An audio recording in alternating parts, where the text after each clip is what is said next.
You celebrate your life. Celebrate the good and the bad, the happy, the sad, the joy and the pain, the sun and the rain. Celebrate life. Celebrate your life with love.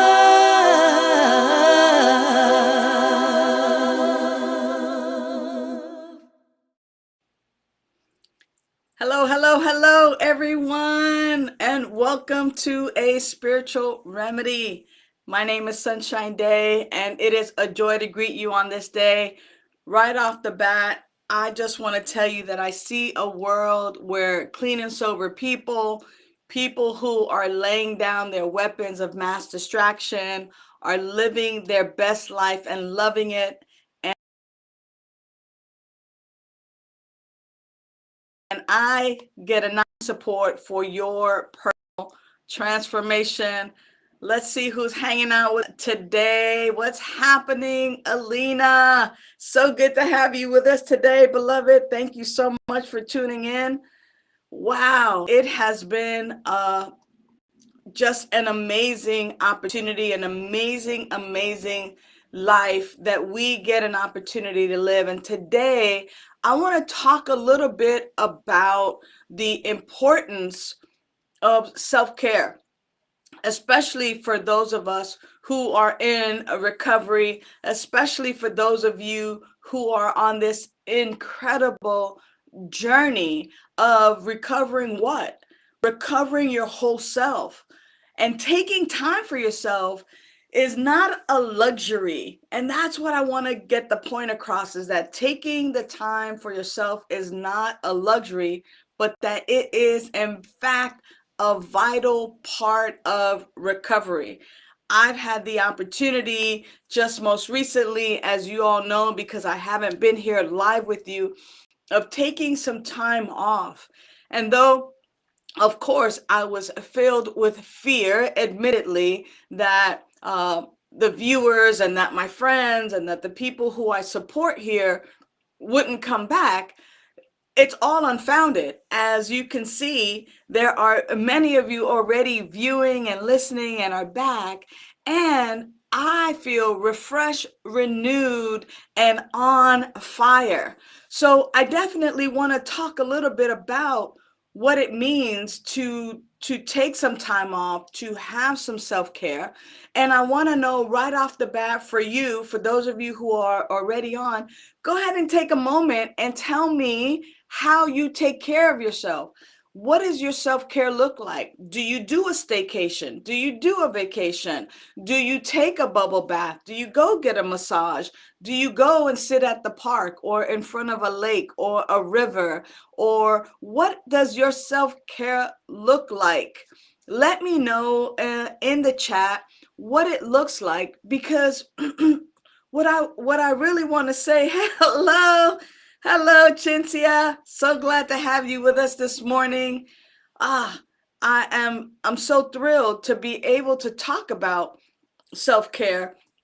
Nancy says, "Hey, we got you. You are in our hearts, and happy you are re-energized." Thank you so much. And I think that is one of the things that is so most important about self-care, is that just as Nancy has suggested uh, in her comment right here, not only was I on your hearts and minds, and thank you, I appreciate being held in such high esteem. Happy that you are re-energized. Yes, and that's the thing, is that when I learn how to take care of me and practice self-care and rest and rejuvenate and do things that fill my heart with joy, my happy place, and be in my happy place, I am renewed. I am refreshed. I do come back with these amazing, fresh ideas and am able to continue to contribute to you, because that's my joy. That's also my joy, to be able to contribute to you and to provide that loving support and to provide those spiritual tools. And so I definitely want to suggest that self-care is a spiritual practice. Whoa.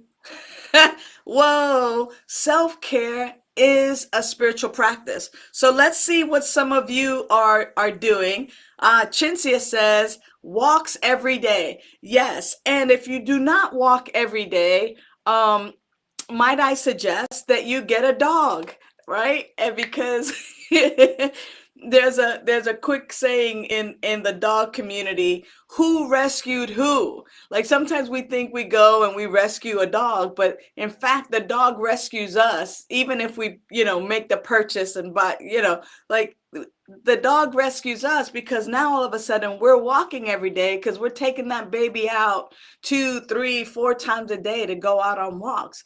And even if you don't have an animal, or a beloved pet, a family member to take a walk, taking walks every day is vital for our self-care.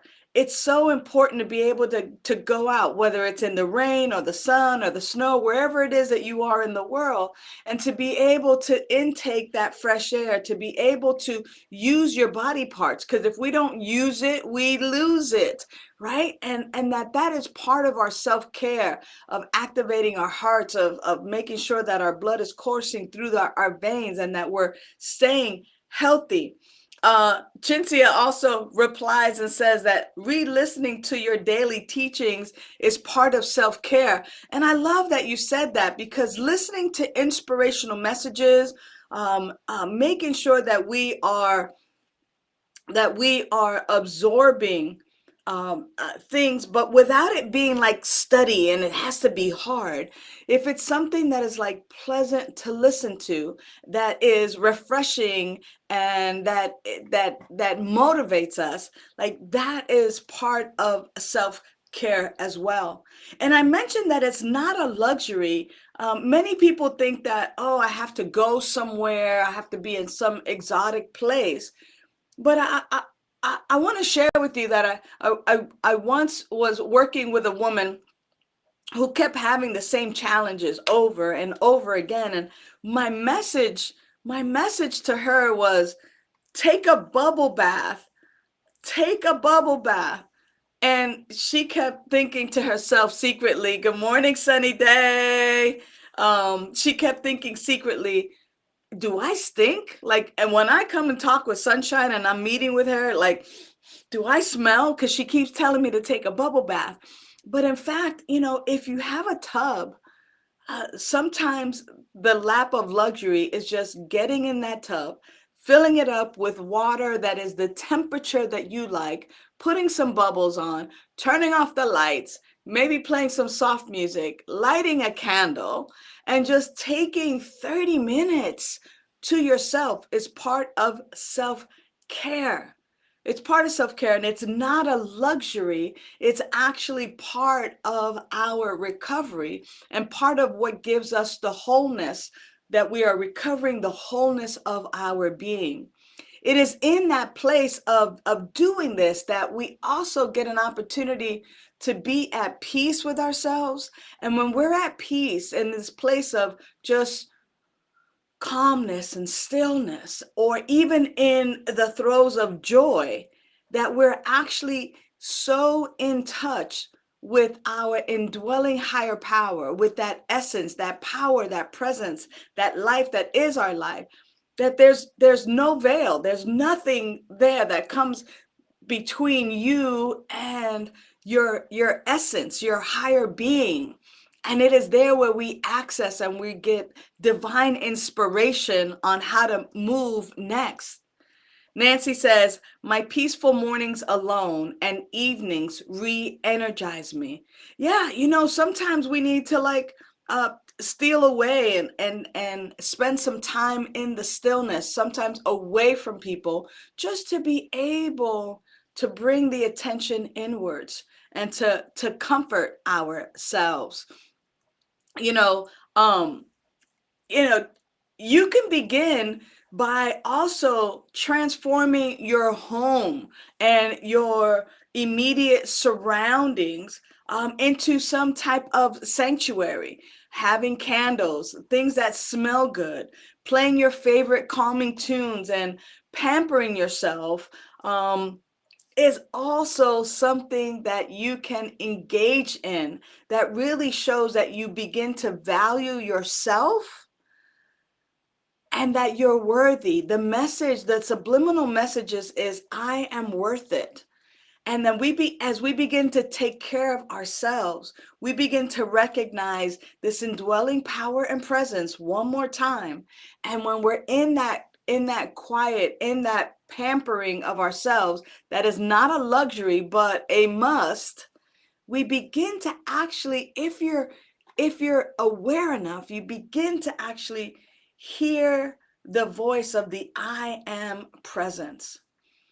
Now, hearing the voice of the I am presence doesn't mean that, you're actually hearing things, but it does actually mean that you're getting these divine intuitions and that life is good for you.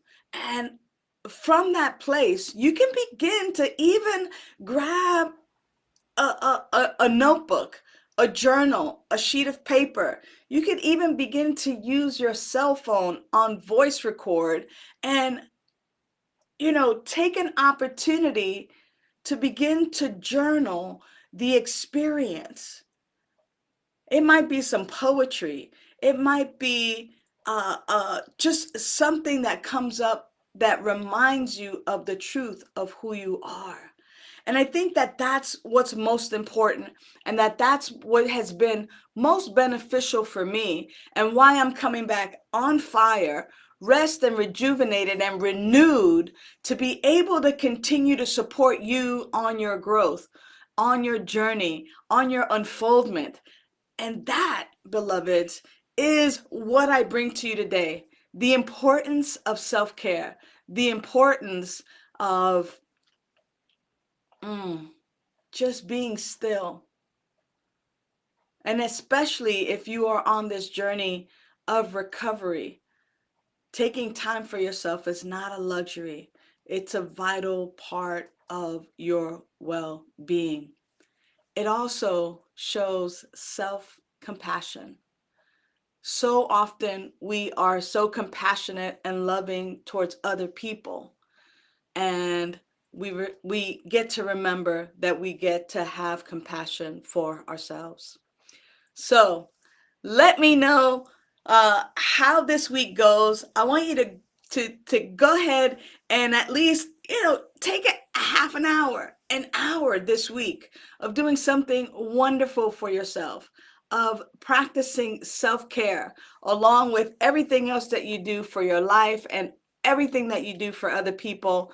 Please, this week, take some time for yourself. Practice self-care. It is not selfish. It is not a luxury. It is a vital part of your recovery. Well, I look forward to seeing all of you again next week. Please go to our website. I want to make sure that you know that starting next month, I'm doing the 4 Agreements, and the 4 Agreements by Don Miguel Ruiz is an amazing book that really supports those of us in recovery. The 4 Agreements, I will be facilitating it, and we're gonna spread it out over several months. And so I just want to encourage you to sign up for that right away. As soon as we have enough signups, we're going to start it up, and we're looking to do it on a Wednesday once a month, a couple of hours of just us being together and really looking at how we can be impeccable with our words and how we can, in fact, advance our recovery and our sobriety and our lives and our joys exponentially. I look forward to seeing you all there. Until the next time, be well. Bye for now. Thanks for tuning in to A Spiritual Remedy. Use the links in the description for prayer requests, to donate to Be That Spiritual Learning Center, and to join our mailing list. Remember to like, share, and subscribe. And you can visit us at vidaslc.org for more information.